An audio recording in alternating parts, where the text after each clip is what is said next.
hier et aujourd'hui. Ok. Maman Mouna, tu n'étais pas là hier? J'étais vers la fin. Ok, ok. Maman Suzanne, tu étais là? Je ne vois pas la main de maman Suzanne. Apparemment, maman Suzanne n'est pas à côté. Alors, j'ai juste demandé parce que j'aimerais, euh, avant qu'on ne puisse continuer,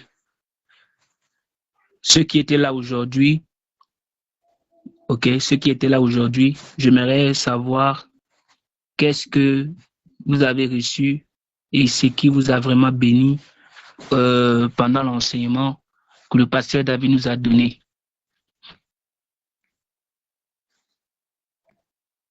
Je vais alors désigner Maman Aïssa. Maman Aïssa, qu'est-ce que tu as reçu?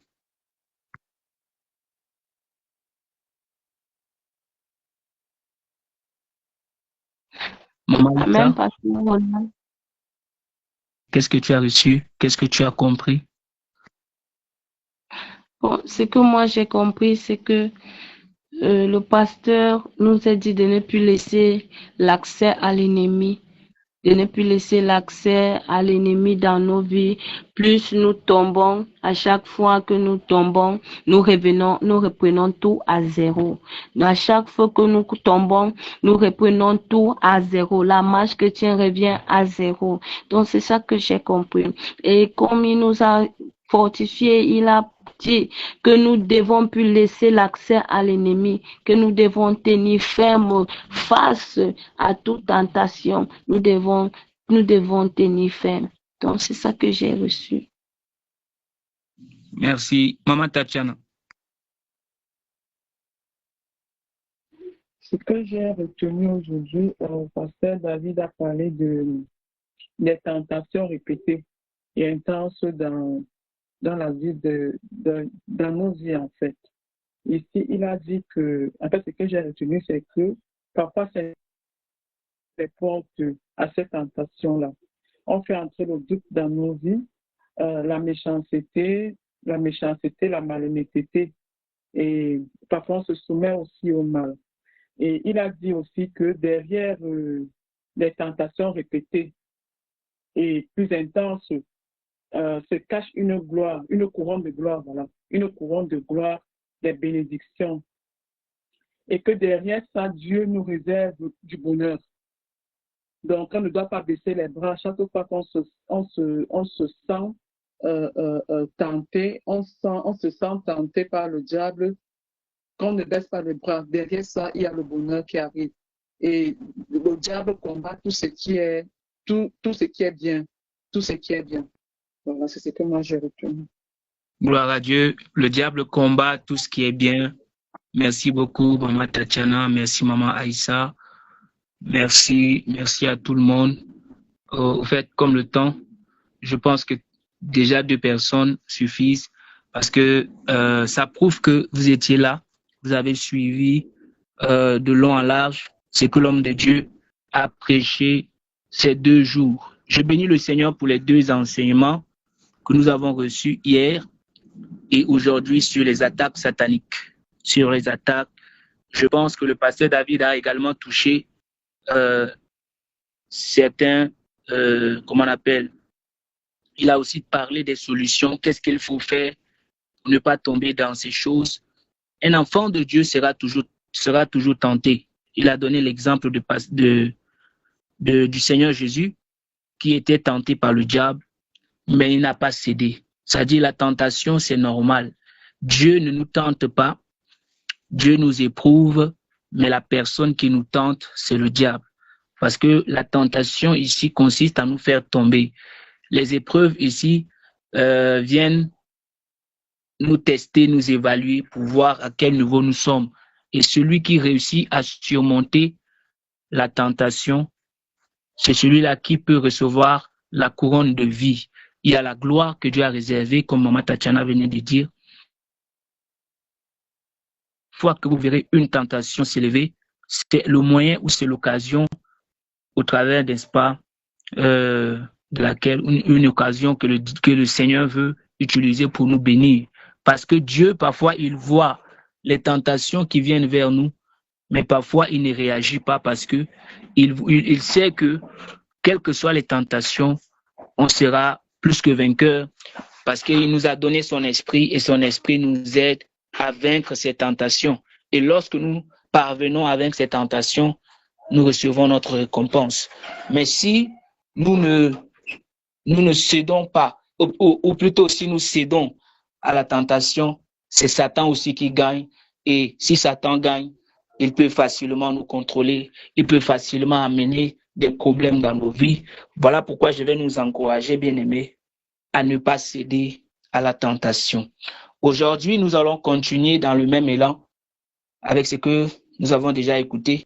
Je ne vais pas apporter beaucoup de choses, mais je vais insister sur certains points parce que le Seigneur aimerait vraiment que nous puissions parler de ces choses pour nous aider à aller de l'avant. Alors, le sous-thème que j'amène, c'est comment vaincre les attaques sataniques. Beaucoup se disent que oui, j'ai des attaques. Tu vas voir quelqu'un en plein moment de prière, mais le sommeil te prend. Parfois, tu es en train de prêcher, quelqu'un est en train de dormir. Ça, ce sont des attaques sataniques. Et il y a des portes qu'il faut fermer. Comme le pasteur David a déjà parlé, il y a des portes qu'il faut fermer afin que l'ennemi ne puisse pas nous toucher. Avant de commencer, je voudrais d'abord nous donner un verset. Le verset qu'on va lire ici se trouve dans le livre de Ésaïe, Ésaïe chapitre 6, verset 11 à 12, où il est écrit « Revêtez-vous de toutes les armes de Dieu, afin de pouvoir tenir ferme contre les ruses du diable. Car nous n'avons pas à lutter contre la chair et le sang, mais contre les dominations, contre les autorités, contre les princes de ce monde des ténèbres, contre les esprits méchants dans les lieux célestes. » Donc, il y a des esprits que nous sommes appelés à combattre. Notre combat n'est pas contre la chair et le sang. C'est-à-dire, ce n'est ni contre notre famille, ce n'est ni contre nous-mêmes, mais, parce que quand on parle de sang, nous sortons d'une famille. La chair, c'est nous-mêmes. Donc, ce n'est pas contre la chair et le sang, mais c'est contre les mauvais esprits. Il y a des esprits qu'on appelle des esprits de domination. Il y a des esprits qu'on appelle des autorités. Il y a aussi les esprits qu'on appelle les princes de ce monde de ténèbres. Vous allez remarquer que même dans le monde spirituel, il y a des niveaux, alléluia, dans lesquels ces esprits opèrent. Et le Seigneur veut que nous sachions que dans toutes ces choses, il y a des armes dont nous devons avoir. Ces armes, je crois, on ne va pas trop parler de ça, mais quand vous allez continuer la lecture, la Bible va vous citer quelques armes. Dans le même texte, vous allez voir les armes qui sont citées, le casque du salut, la de paix, la cuirasse de la justice et tout ça. Ce sont ces armes qui sont citées dans ce passage. Et chaque arme signifie quelque chose. Chaque arme signifie quelque chose. Alléluia. Donc, si tu prends toutes ces armes-là, tu vas pouvoir aussi résister au diable. Donc, si on doit entrer dans les détails pour expliquer ces armes, ça va, le temps ne peut pas nous permettre de le faire, mais je vais juste nous faire comprendre que chaque arme a son utilité. Quand on parle, par exemple, des casques du salut, ce n'est pas un casque ou bien que nous pensons que tu peux prendre et porter ou pendant la prière tu portes. Non, c'est quelque chose que tu dois manifester. C'est-à-dire, tu dois premièrement être en Christ. Casque du salut, ça veut dire que tu dois donner ta vie à Jésus. Tu dois connaître ton identité parce que le casque couvre la tête. Donc, tu dois connaître ton identité dans ton esprit, dans ta tête. Tu dois savoir qui tu es. Et ça te permet d'éviter de tomber dans les pièges de l'ennemi. Alléluia. Tu dois avoir, par exemple, le bouclier de la foi. Ça dit, tu dois être une personne qui marche par la foi. Donc, je ne vais pas tous les expliquer, mais nous allons aller très rapidement dans la définition de ce que signifient les attaques sataniques.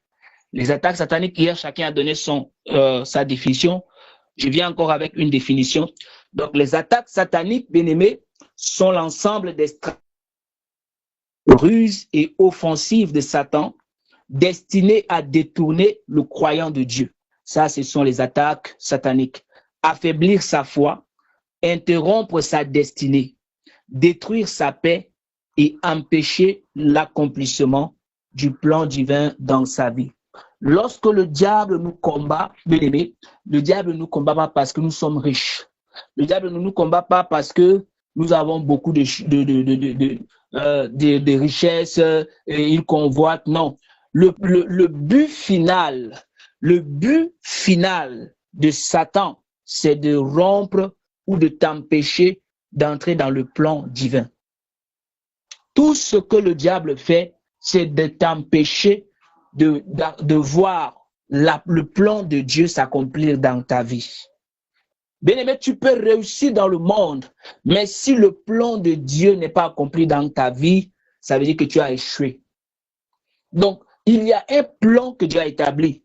Voilà pourquoi tu vas voir qu'aujourd'hui, lorsqu'il y a des attaques sataniques, tu te retrouves en train de prendre un chemin qui n'est pas de Dieu. Tu te retrouves en train de prendre un chemin que Dieu n'a pas tracé pour toi. Il y a des situations qui parfois t'amènent à prendre des décisions qui ne s'alignent pas avec la volonté de Dieu pour ta vie. Donc, le diable ici, au travers des attaques sataniques, il utilise des stratégies.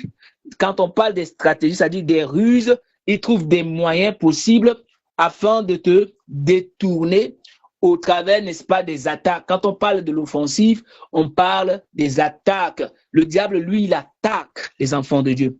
C'est pourquoi nous devons avoir deux types d'armes. Un enfant de Dieu doit avoir deux types d'armes. Première arme, ce sont les armes offensives et deuxième, ce sont les armes défensives. Un enfant de Dieu n'utilise pas seulement les armes offensives, mais il utilise aussi les armes défensives. Donc, les armes offensives et les armes défensives ici, nous les retrouvons parmi toutes les armes qu'on a citées dans Éphésiens chapitre 6. Alléluia. À partir du verset 11, quand tu vas descendre, tu vas voir les armes offensives et les armes défensives. Si le Seigneur nous fait grâce, on va aussi parler de ça un autre jour. Amen. Donc, parlant ici, bien aimé, des attaques du diable, les attaques sataniques ici, Dieu nous fait comprendre que le Satan, il cherche à détruire notre destinée. Le diable veut détruire ta destinée. Le diable veut te détourner du plan de Dieu. Le diable veut affaiblir ta foi parce qu'il sait que lorsque tu n'as pas la foi, tu ne peux pas être agréable aux yeux de Dieu. Hébreux chapitre 11, verset 6 nous dit quoi? Or, sans la foi, il est impossible d'être agréable à Dieu. Une personne qui a connu longtemps les attaques sataniques dans sa vie, c'est une personne qui, si elle n'est pas spirituellement solide, elle peut perdre sa foi. Et si elle perd sa foi, le diable peut facilement régner dans sa vie. Le diable, il ne peut pas te dominer aussi longtemps que tu as la foi. C'est pourquoi la Bible dit, résistez avec une foi ferme. Résistez avec une foi ferme et il fuira loin de vous. Le diable ne peut fuir loin de toi que lorsque tu gardes la foi. Alléluia. Alors, si le diable aujourd'hui combat la foi des enfants de Dieu, parce qu'il sait que la foi ici est notre armure, est notre bouclier, le bouclier de la foi.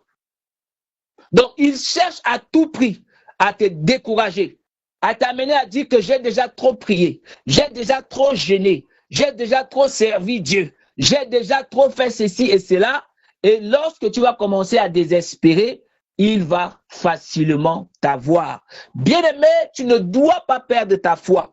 Quelles que soient les difficultés, la maladie, la pauvreté, tout ce que tu peux subir, ne perds pas la foi. Si tu résistes à la tentation, tu recevras une couronne de gloire. Garde la foi. La foi va te permettre de déplacer les montagnes. Les montagnes ici sont assimilées à quoi? Les montagnes ici, ce sont tous les problèmes qui se placent devant toi. Alléluia. Lorsque tu as la foi, les montagnes vont se déplacer. Pardon, veillez sur les micros. Alléluia. Le diable cherche à interrompre ta destinée. Il cherche également à voler ta paix. Et il ne veut pas que tu accomplisses le plan de Dieu dans ta vie. Voilà pourquoi, bien-aimé, le pasteur David a touché un verset hier. Il a parlé de Jean 10. Le diable a 3 missions. Sa mission consiste à faire quoi? La Bible dit, le voleur ne vient que pour dérober. Premièrement, dérober. Deuxièmement, égorger. Et troisièmement, détruire. Alléluia. Il vient pour dérober, égorger et détruire. C'est ce qu'il veut. Donc, quand il t'attaque, son objectif, c'est de te dérober.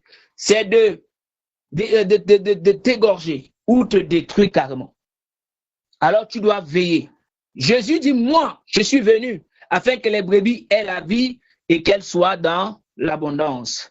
Alors, tu dois remarquer que, bien aimé, les attaques de l'ennemi peuvent être des attaques visibles, mais ça peut aussi être des attaques invisibles. Les attaques de l'ennemi peuvent être aussi des attaques directes, ça peut être aussi des attaques subtiles. Il y a des attaques qui sont directes, il y a des attaques qui sont subtiles. Alléluia. Et ces attaques, bien aimés, poursuivent toujours les mêmes objectifs dans la vie d'un enfant de Dieu. Quels sont les objectifs de ces attaques? C'est de t'éloigner de la volonté de Dieu. Quand j'ai compris cela, j'ai dit que Seigneur, je dois préserver ma relation avec toi plus que toute autre chose. Parce que en réalité, lorsque Satan me combat, ce n'est pas mon mariage qu'il combat. Ce n'est pas ma famille qu'il combat. Mais son objectif final, c'est de quoi? C'est de m'éloigner de ta volonté. Pourquoi le diable veut nous éloigner de la volonté de Dieu? Parce qu'il sait que lorsque tu n'es pas dans la volonté de Dieu, tu vas aller en enfer. Est-ce que tu comprends ce que j'ai dit? Lorsque tu n'es pas dans la volonté de Dieu, vous avez vu des gens qui se suicident, n'est-ce pas? Quand une personne se suicide, la personne va directement en enfer. Non, là, je parle à certains chrétiens. Si tu m'écoutes, ne tente même pas. Donc, ne blague même pas avec. Parce qu'il y a des gens que j'entends. Moi, je vais ôter ma vie. Moi, je suis déjà fatigué de cette vie. Tu penses que quand tu vas ôter ta vie parce que tu as trop souffert dans la vie et de l'autre côté, tu vas plus souffrir? Détrompe-toi. C'est maintenant que la véritable souffrance va t'attendre. Parce que la Bible dit, malheur à celui qui tue son prochain. Donc, si toi-même tu te tues, ça veut dire que malheur à toi 2 fois. Alléluia. Tu dois faire très attention. Même dans les blagues, ne dis pas que je vais m'ôter la vie. Ne dis pas ça.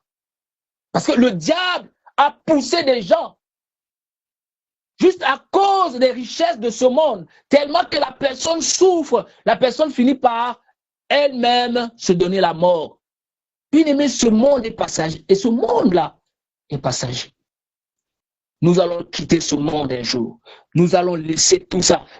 Est-ce que tu as déjà vu quelqu'un qui est venu dans ce monde avec son mari ou sa femme et ils sont partis au ciel ensemble? Alléluia. Est-ce que tu as vu, peut-être même si vous êtes morts ensemble, même si vous êtes morts ensemble, c'est Dieu qui décide si l'homme doit aller ou si, à moins que vous soyez tous dans la volonté de Dieu, oui, là vous pouvez entrer dans la félicité ensemble. Est-ce que tu as vu quelqu'un qui est venu dans ce monde et qui, nous sommes venus trouver la richesse sur la terre? Est-ce que quand tu meurs, on prend ta maison, on t'enterre avec, on prend ta voiture, on t'enterre avec, on prend tes diplômes, on t'enterre avec, on prend, même si on t'enterre avec, tu vas aller où avec? Bien-aimé, la nature nous enseigne. C'est vrai, tout le monde veut l'aisance, tout le monde veut la richesse. C'est vrai, quand tu es sur la terre, tu as des besoins. Mais ne laisse aucun besoin te séparer de Dieu. Il y en a même qui disent que, oh, je ne prie pas parce que je n'ai pas eu l'argent. Je ne prie pas parce que je n'ai pas des habits. Je ne prie pas parce que depuis je ne fais que demander à Dieu, je veux ceci, Dieu ne me donne pas. Bien-aimé, ce que tu demandes à Dieu n'est pas plus grand que ta relation avec Dieu. Ce que tu demandes à Dieu n'est pas au-dessus de ta relation avec Dieu. Ta relation avec Dieu vaut plus que tout. Alléluia. Ta relation avec Dieu dépasse toute chose. Alléluia. Bien-aimé, il est important pour nous de le savoir. Pourquoi Satan attaque-t-il les enfants de Dieu? Satan n'attaque pas tout le monde. C'est comme le serviteur de Dieu a dit hier, Pasteur David. Satan n'attaque pas tout le monde. Satan attaque les enfants de Dieu parce qu'il sait que les gens du monde lui appartiennent déjà. Comment il va attaquer quelqu'un qui lui appartient déjà? puisque son objectif final, c'est l'enfer. Il veut que les gens aillent pas en enfer. Quand il te fait subir certaines choses, tu commences à mener toute une vie, toute une mauvaise vie qui doit te priver de la gloire de Dieu. Le salaire du péché, Romains 6, 23. Or, le salaire du péché, c'est la mort. Mais le don gratuit de Dieu, c'est la vie éternelle. Donc, il te pousse à pécher parce que son objectif final, c'est que tu finisses en enfer. Pourquoi Satan attaque-t-il les enfants de Dieu? Première des choses que tu dois comprendre, bien-aimé, tu représentes une menace pour le royaume des ténèbres.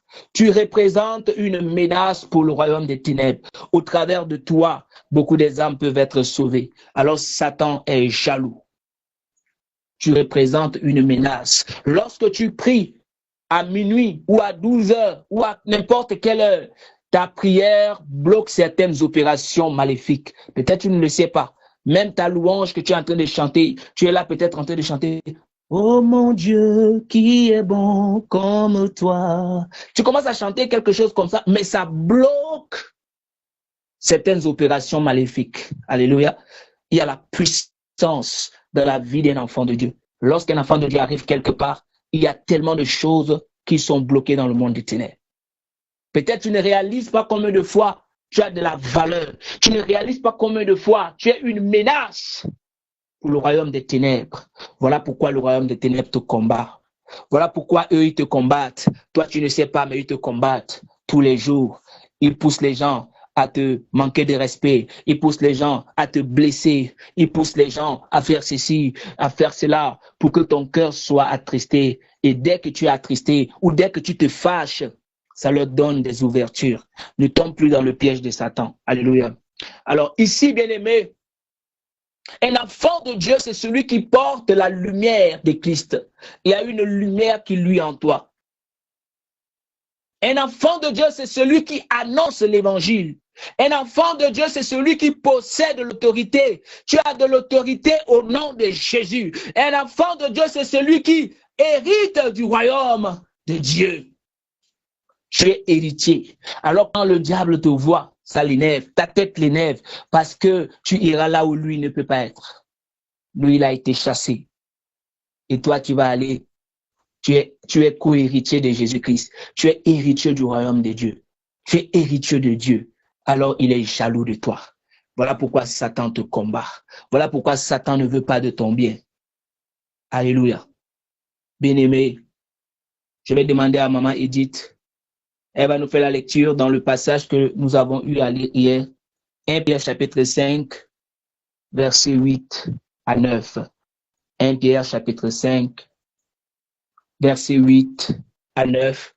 Si maman Edith peut nous aider avec la lecture de 1 Pierre chapitre 5, versets 8 à 9. D'accord. La Bible dit, soyez sobres, veillez. Votre adversaire, le diable, rôde comme un lion rugissant, cherchant qui il dévorera. Au nom de Jésus. Amen. Alléluia. Votre adversaire, le diable, rôde comme un lion rugissant, cherchant qui il dévorera.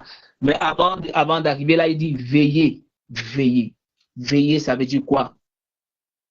C'est rester vigilant. Un enfant de Dieu doit rester vigilant. Toujours vigilant. Soyez sobre, veillez. Votre adversaire, le diable, rôde comme un lion rugissant, cherchant qui il dévorera. Lis le verset 9. Résistez-lui comment? Verset 9. Résistez-lui. Tu as fermé ta Bible? J'ai fermé la Bible un instant, s'il vous plaît. Ok. Résistez-lui avec une foi ferme. Alléluia. C'est bon, tu es là?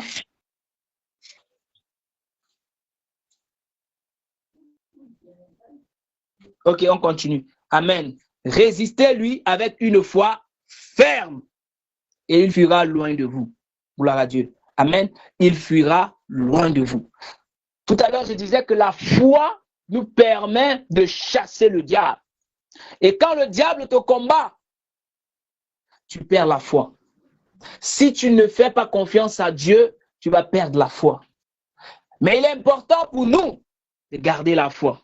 Parce que c'est la foi qui est notre force et qui nous permet de lui résister. Alléluia. Si tu perds la foi, ça veut dire que tu as perdu le bouclier. Et sans le bouclier, tu seras atteint facilement. Il faut que tu aies la foi. Alors, on va entrer directement dans le texte que nous avons décidé de, je dis le texte, profondément dans le thème que nous devons, parce que tout ce que nous venons de dire, on avait déjà suivi ça.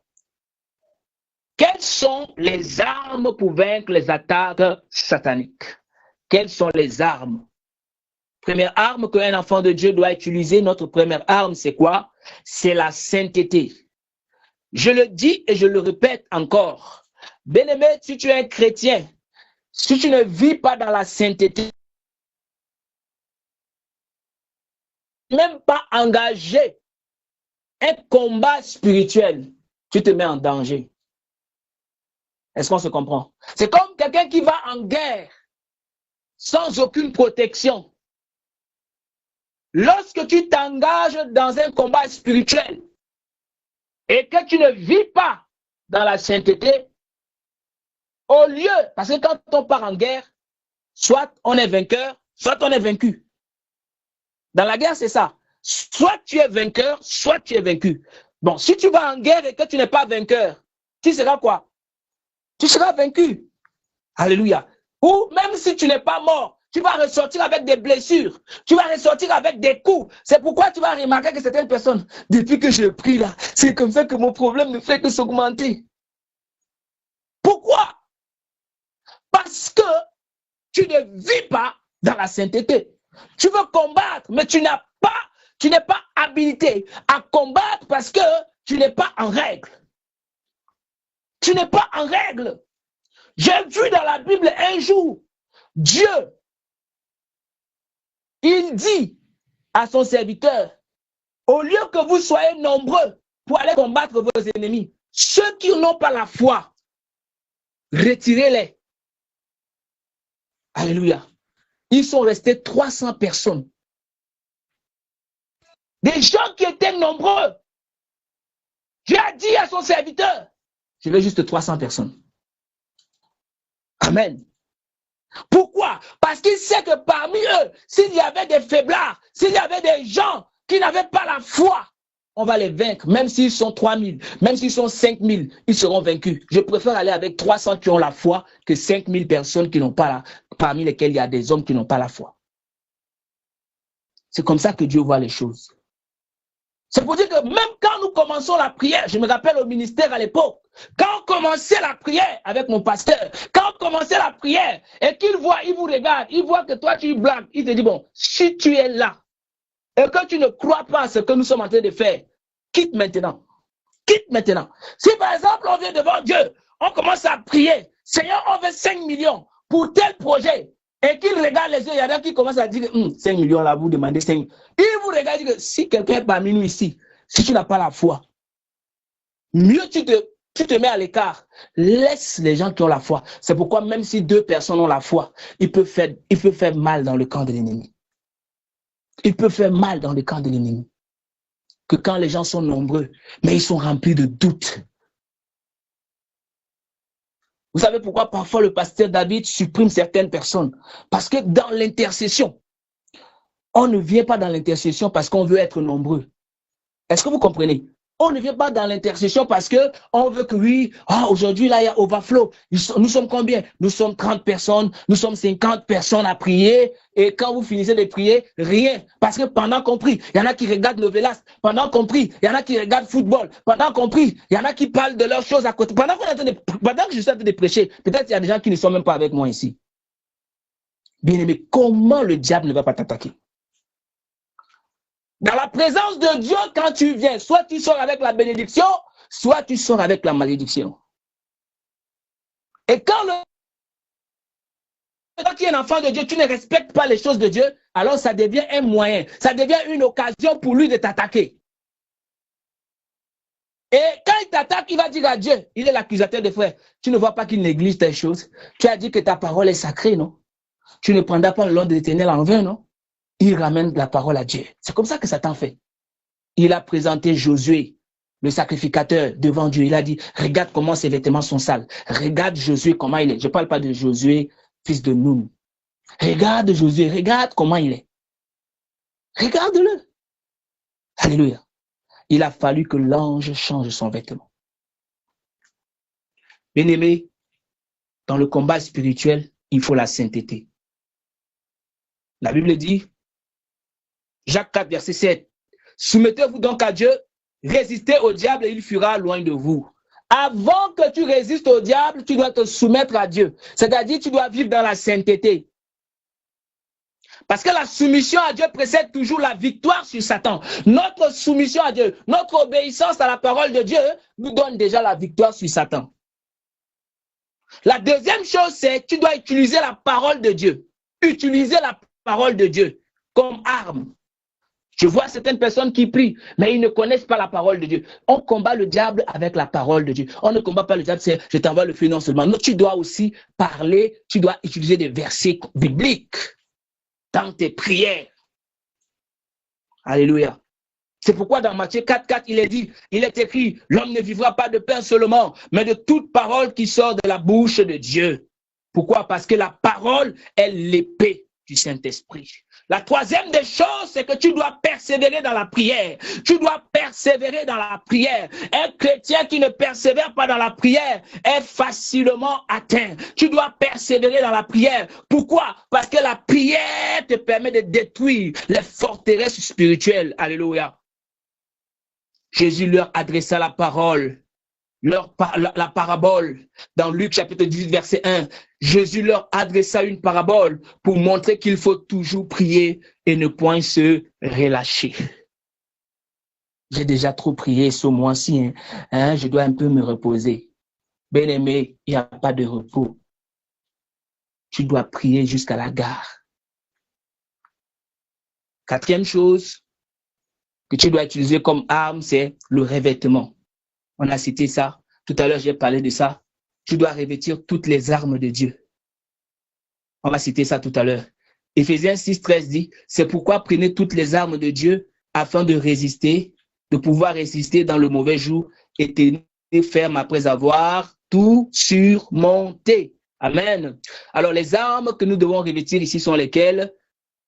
Premièrement, tu dois revêtir la vérité. Deuxièmement, tu dois revêtir la justice. Troisièmement, tu dois revêtir la paix. Quatrièmement, tu dois revêtir le bouclier de la foi. Cinquièmement, tu dois revêtir le casque du salut et l'épée de l'esprit. Amen. L'épée de l'esprit. Ce sont les armes qu'un enfant de Dieu doit revêtir.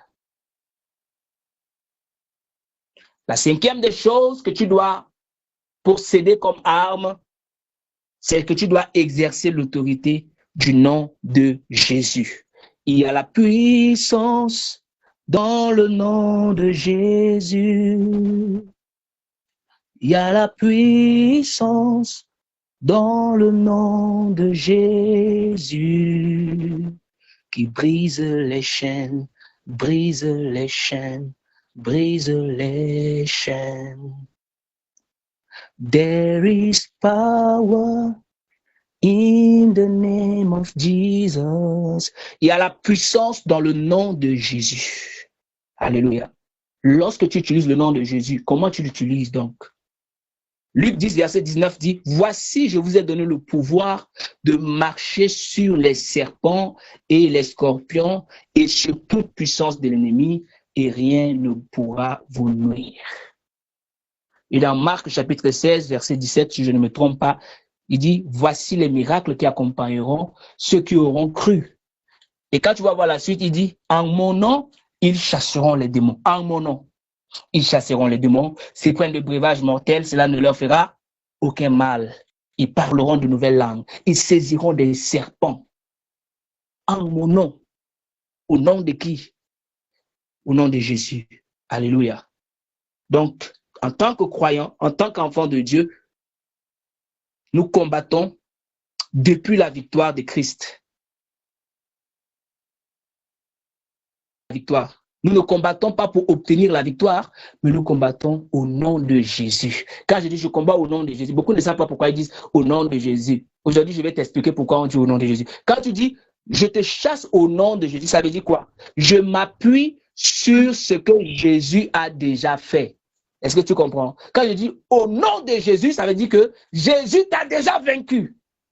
Je te rappelle, Satan, Jésus t'a déjà vaincu. Amen. Alors, il comprend que non, tu connais ton identité. Et il te libère. Alléluia. Tu dois chasser l'ennemi au nom de Jésus. Vous avez remarqué que Jésus lui-même a été attaqué après 40 jours de prière et de jeûne.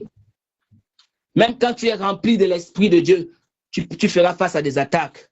Mais c'est dans l'obéissance que tu auras la victoire. C'est l'obéissance qui nous donne la victoire. Satan ne s'est pas limité là.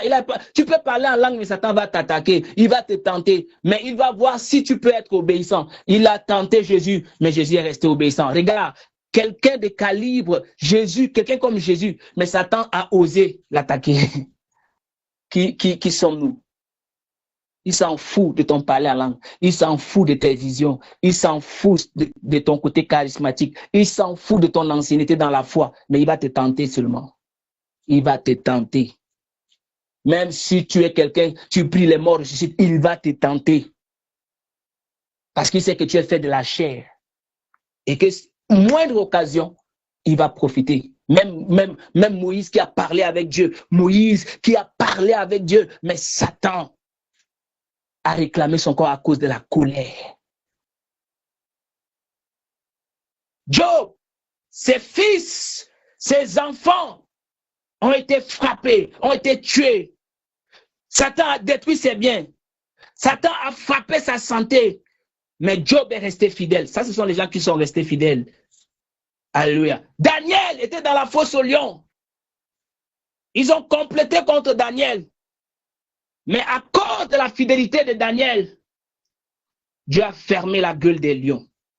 Satan peut t'attaquer, mais ta fidélité peut empêcher au diable de te toucher. Dieu va fermer la gueule des lions. Les sorciers de ta famille ne pourront rien te faire si toi tu restes fidèle à Dieu. Alléluia. Les complots humains ne peuvent pas annuler la protection de Dieu dans ta vie. Pierre, dans Luc 22, verset 31 à 32, il dit, Simon, Simon, Satan vous a réclamé pour vous cribler comme le froment, mais j'ai prié pour toi afin que ta foi ne défaille point. Pourquoi Jésus a dit ta foi? Ta foi, parce que quelque part, la foi est très très importante. Il a intercédé en faveur de Pierre. Et il a prié spécialement pour sa foi. Alors j'aimerais parler à quelqu'un ce soir. Toi qui m'écoutes, garde la foi. Garde la foi en Jésus. Alléluia. Garde la foi en Jésus. Bien-aimé, tu dois savoir que les attaques sataniques sont souvent le signe que Dieu avance vers une nouvelle dimension spirituelle. Sont souvent les signes que Dieu te fait avancer vers de nouvelles dimensions spirituelles. Dieu veut que tu puisses aller de l'avant. Ce que Satan attaque ici dans ta vie révèle ce que Dieu veut utiliser puissamment. Dieu veut utiliser puissamment ta vie. Alléluia. Dieu veut te faire avancer. Mais Satan t'attaque parce qu'il sait que tu as quelque chose de grand en toi. Et l'ennemi ne peut aller au-delà des limites que Dieu a fixées, bien-aimé. Il ne peut pas aller au-delà des limites que Dieu a fixées. Alléluia. Parce que ici, tu dois aussi comprendre qu'une vie de prière constante ferme de nombreuses portes aux ténèbres. Ne te relâche pas. Tu dois prier. La louange doit être à ta portée. L'adoration, ça va créer une atmosphère où les puissances des ténèbres vont perdre leur influence dans ta vie parce que la victoire t'appartient déjà. Toi qui es un enfant de Dieu, toi qui demeures en Jésus-Christ. C'est pourquoi Romains 8:37 dit, mais dans toutes ces choses, nous sommes plus que vainqueurs par celui qui nous a aimés. Alléluia. Tu vas élever ta voix, tu vas prier. Tu vas lever ta main, tu vas commencer à prier. Tu vas dire encore à Dieu ce soir, Seigneur, révèle toute porte spirituelle ouverte dans ma vie, toute porte spirituelle que j'ai ouverte, que ces portes, Seigneur, soient exposées au nom de Jésus, et commence à demander pardon. Referme toutes les portes. Commence à ouvrir ton micro et commence à refermer toutes les portes que tu as laissées ouvertes dans ta vie. Dans le nom puissant et glorieux de Jésus. Parle à Dieu, Seigneur, que toutes portes ouvertes